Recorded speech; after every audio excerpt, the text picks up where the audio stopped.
do livro Seara dos Médiuns de Chico Xavier pelo Espírito Emmanuel. 56. O lado fraco. Reunião pública de 5/8/60, item 226, pergunta 10. Não apenas os médiuns. Viste, muitas vezes, os melhores amigos iludidos na boa-fé. Muitos que se acreditavam resguardados pelo dinheiro caíram em miserabilidade pela exaltação da própria cobiça. Outros, que se supunham inacessíveis à tentação, desceram para as furnas do vício, arrastados pela fraqueza do sentimento.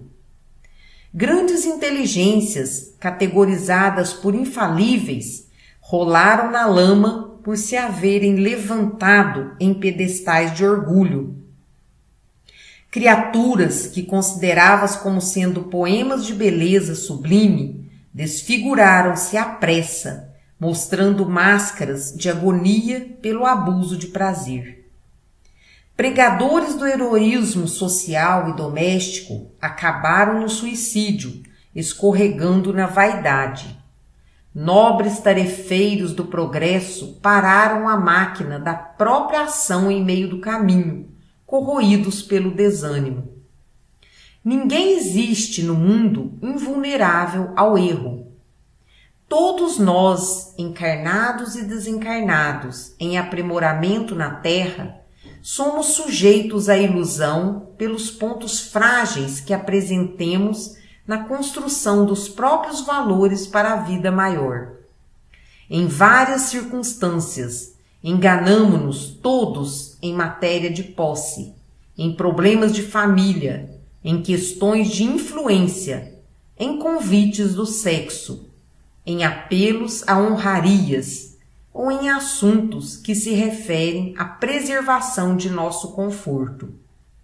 Se surpreendes assim o companheiro em posição de queda, ajuda-o a reerguer-se para o trabalho digno, sem perda de tempo em comentários inúteis.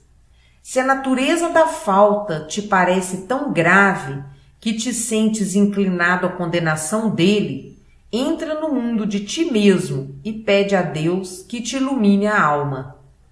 E através da oração, a bênção divina te fará perceber onde guardas também contigo a brecha triste do lado fraco. 57. Futuro. Reunião pública de 8/8/60, item 289, pergunta 7.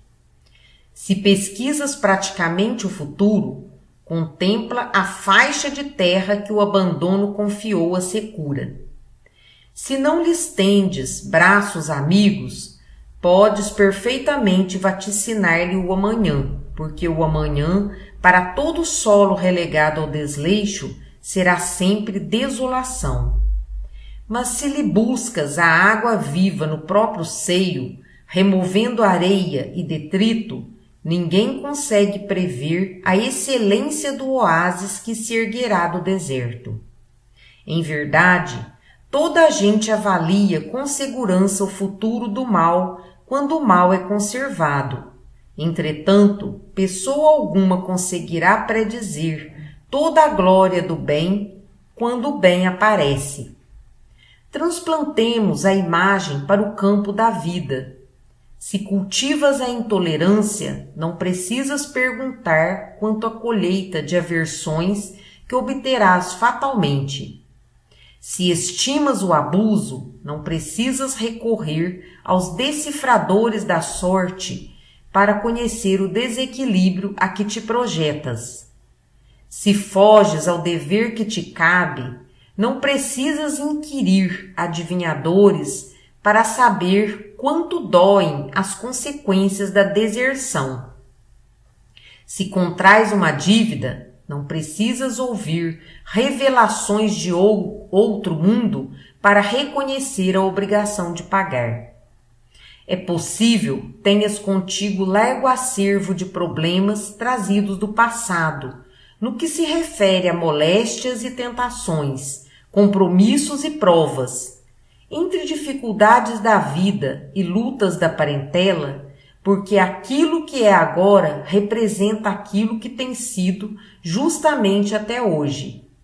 Não te percas, porém, a formular consultas quanto ao que possa haver nas telas do porvir, porquanto, se quiseres renovar-te no bem, alimentando o bem, todo o mal que te aflige será bem amanhã. 58. Equipe mediúnica. Reunião pública de 12/8/60, item 331. No conjunto orquestral, cada instrumento deve ajustar-se à melodia, não obstante a maneira particularista com que se externe. Também na equipe de serviço espiritual, cada mente precisa afinar-se com a tarefa, embora vibre em diversa expressão. Não podes pensar com a cabeça dos outros, todavia, no círculo medianímico, qual acontece em qualquer obra de grupo, é indispensável te harmonizes com as ações a fazer. Observa, assim, a onda em que te situas. Se dizes de ti para contigo, confio no médium, robusteces o contingente de forças para a realização do melhor. Contudo, se adicionas, mas duvido da sinceridade da assistência que o cerca, fazes imediatamente o contrário. Se refletes, quero ouvir o companheiro que ensina, estendes auxílio valioso ao amigo que se utiliza da palavra na pregação. Entretanto, se acrescentas, mas o orador fala em excesso, para logo entras a enfraquecê-lo. Se afirmas intimamente, a reunião é para mim um grande conforto, cria seguro apoio à produção de valores edificantes. No entanto, se aditas, mas o trabalho é demorado e enfadonho, passas, de repente, a suprimir-lhe os efeitos benéficos. Quem aprova e critica, ajuda e desajuda. Nenhuma construção, porém, se levanta a golpes de marchas e contramarchas. Ao revés disso, reclama determinação e disciplina, perseverança e objetivo. A reunião mediúnica é também assim.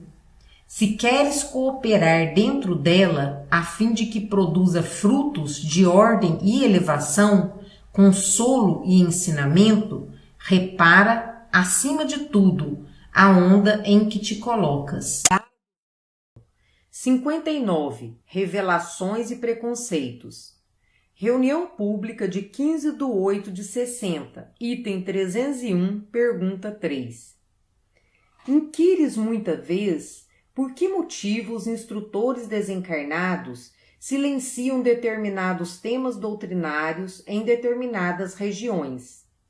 Junto desse ou daquele povo, falam na reencarnação com veemência, enquanto que junto de outros parecem ignorá-la. Aqui relacionam as graves consequências do suicídio.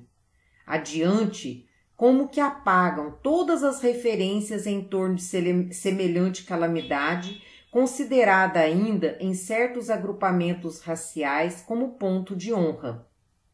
Em muitos lugares, prestigiam as observações do fenômeno, em outros, destacam os merecimentos da escola. Entretanto, é preciso reconhecer que há alimento físico e alimento espiritual, e tanto quanto existem idades e condições físicas, existem idades e condições espirituais. É necessário, desse modo, observar os mecanismos gástricos e os mecanismos mentais de cada criatura em si mesma. Não se administra à criança a alimentação devida ao adulto, e não se oferece ao adulto a alimentação artificial da chupeta. Há doentes que pedem soro para se equilibrarem. Há enfermos que exigem a transfusão de sangue para fugirem da inanição.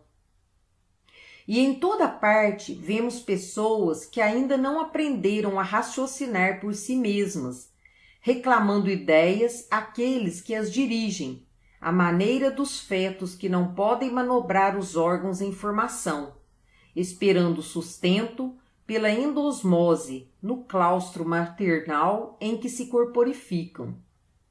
Estudemos a posição particular dos companheiros da caminhada humana, oferecendo-lhes a verdade dosada em amor.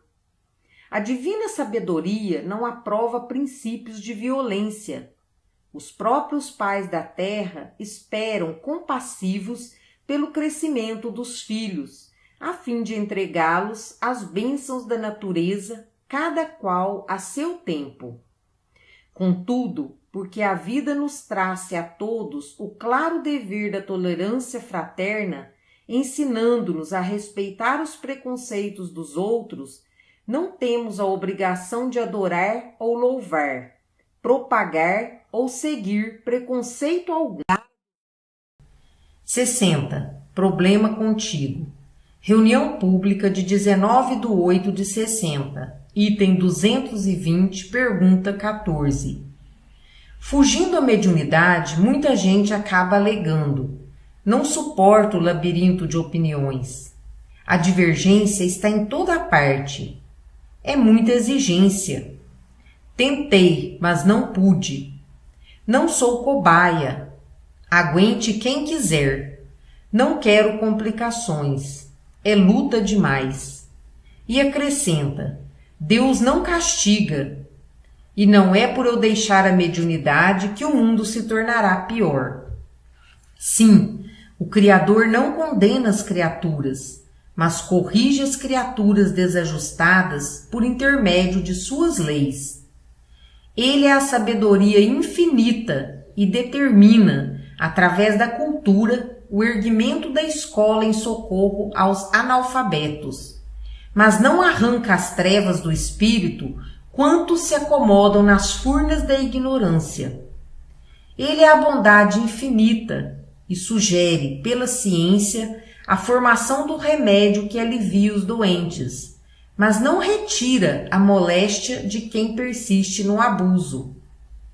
Ele é o amor infinito e patrocina, pela solidariedade, a construção do manicômio em que se abriguem os alienados mentais, mas não suprime a loucura de quem se endividou no desequilíbrio.